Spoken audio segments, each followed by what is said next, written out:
喂，又嚟到我哋尖記啦！記嗱，楚欣啊，我哋介紹樓盤啊，介紹得多啦。咁今日咧，我哋嚟到佛山喎。呢個樓盤叫咩名啊？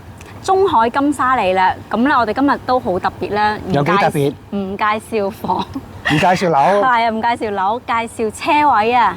嗱，而呢個車位咧，亦都係帶租約賣嘅喎。冇錯啦。咁呢個樓盤咧，佢係喺佛山南海區金沙洲。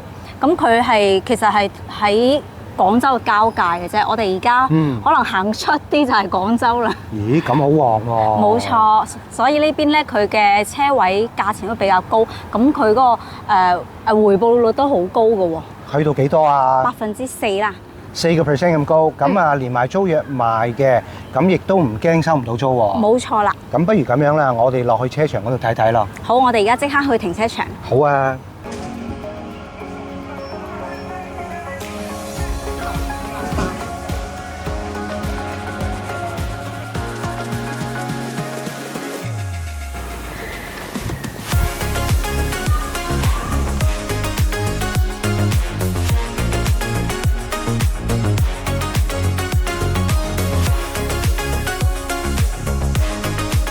喂，楚欣啊，我必須隆重介紹咧一間實力雄厚嘅公司。哦。咁啊，歷史悠久噶啦。咁啊，佢嘅同事叫天天，咁係一個靚女嚟嘅。好。咁啊，麻煩你天天你介紹。有請天天。係啦。麻煩晒。Hello。麻煩你介紹一下你哋公司嘅背景啦。OK，咁我哋公司啦，景博行係一間香港嘅公司，91年喺香港成立啦，到而家已經係35年啦。91年你都出世未啊？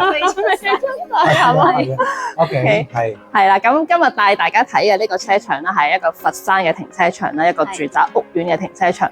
咁一共上邊咧6棟樓，2176戶嘅車位嘅配比咧1比0.8，我哋而家有1916個車位。不如講我哋嗰個地點先啦。我哋喺我哋喺佛山呢度叫做一個喺佛山南海區一個叫做金沙洲嘅地方。金沙洲係啊，我嚟過金沙洲。係啊，金沙洲。咁呢一個樓盤叫咩名啊？呢個樓盤叫做中海金沙里。中海發展。係啦，發展商係中海啦，係一間央企。不如事不宜遲，我哋睇睇啲車位啦。好啊，可以睇下。邊行邊傾啊！不過其實我已經見到好多車位都已經泊滿晒，入伙率同埋泊滿率都係98%㗎啦，已經。98%。係啊係啊。咁咪呢個係2016年入伙嘅。咁咪差唔多10年。係咯係咯，2016年入伙。入住率都非常之高喎。係啊，就一早賣晒，但係入伙可能有啲全部都。有啲租有啲賣啦，就總之98%啦。我哋去抄個水電錶啊，全部都住緊人。嗱，照我所知咧，嗰個年代嗰啲車場咧，未必係有充電樁嘅。係啊，即係電車都係呢幾年就比較嗰個飛升啦。咁嗱，而家呢個停車場多唔多充電樁？呢個停車場嘅充電樁可以安裝充電樁嘅配比大概係15到20% 啦。咁 around 可能200、300個位可以裝。好少喎。係啦，好稀有喎。係啊，因為佢都算係一個比較舊式嘅屋苑啦，所以佢嗰個叫做電容未可以全部覆蓋每一個車位都裝到咯。咁假如即係如果我要買啦，咁我買唔到一個有充電樁嘅車位，咁點？即係我需要一個充電樁嘅車位，咁可以租咯，可以租我哋嘅充電樁車位咯。哦，係啊，即係仲有嘅。可以租。係啦。但係如果而家放售出嚟嘅都係有充電樁嘅。可以，因為我哋個名額可以 hold 到，可以裝到充電樁。咁但係要即係本人個房產證去申報。哦，咁其實個買家一買咗成交嘅時候咧，所有嘅手續都可以委託你嘅。當然啦，我哋一條龍啊嘛。一條龍服務。係啊，即係全部由買跟住到譬如要攞房產證到安裝充電樁，我哋全部都可以處理到。明白。OK，好，我哋繼續再行啦。係啦，不過我而家都未見到有充電樁嘅車位。嗱，嗰度咯，前邊。哦，呢度。係啦，呢一欄都係㗎啦，呢一欄都係有充電樁嘅。係啊。OK，咁就其實個投資都完善喎。即係嗰個設備。佢係咪得一層啊？即係有負一層、負二層。負一層。咁呢個係負一層。負一層。仲有一層喺下邊。咁我想問你哋啲充電樁係快充㗎嘛？唔係，因為佢住宅屋苑咧就全部都係只係支持慢充。因為佢諗住你啲人泊咗架車喺度都沖成晚㗎啦。係啊，係一般小區就慢充嘅，出邊就快充。係啦，因為我初搬嚟大灣區，我又買車咧，所以仲未買車啊？係咪打算買電車啊？係啊，多數會買電車啦。因為其實國家嘅政策係支持電車，支持得好緊要。係啊，因為有車遲幾年都淘汰㗎啦。你維修啊各方面都比較麻煩。係啊。呢啲充電樁見到啦。